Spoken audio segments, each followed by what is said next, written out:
الناس اللي كان عندها مشكلة مع غسيل الأطباق بدون صابون، دلوقتي فوطة الأطباق مع الصابون الجرين واي أنا حطاها في شوية ماء صغيرين، مش بتدوب بسرعة على فكرة.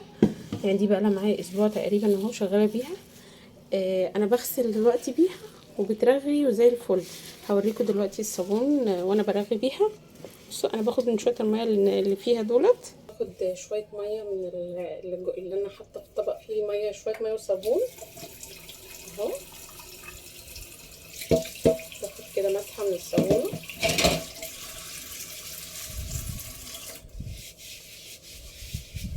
شايفين بترغي ازاي.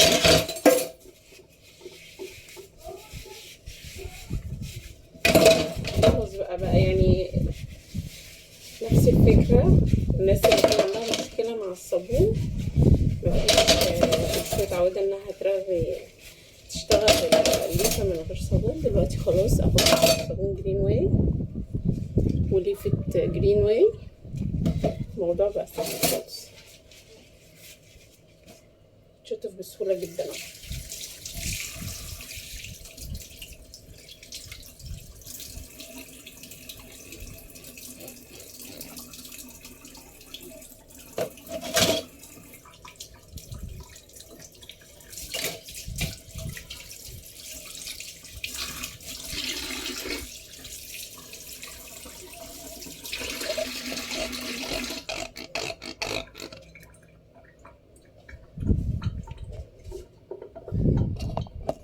ادي خلصت كل المواعين بالصابونة،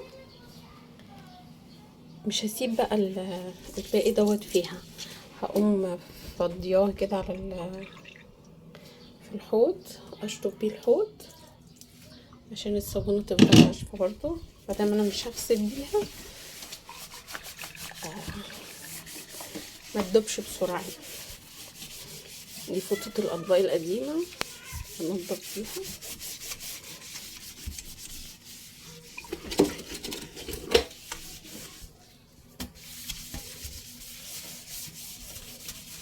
وهنا الصابونة اهي بقت في طبق من غير ميه عشان تعيش اطول وقت ممكن، واما اجي اغسل ابقى احط فيها شويه ميه واغسل.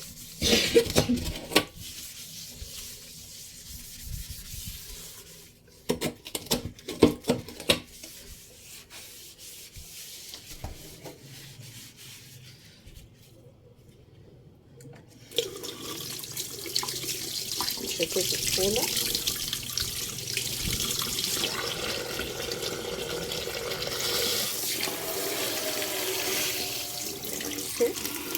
دي لمعة جميلة جدا.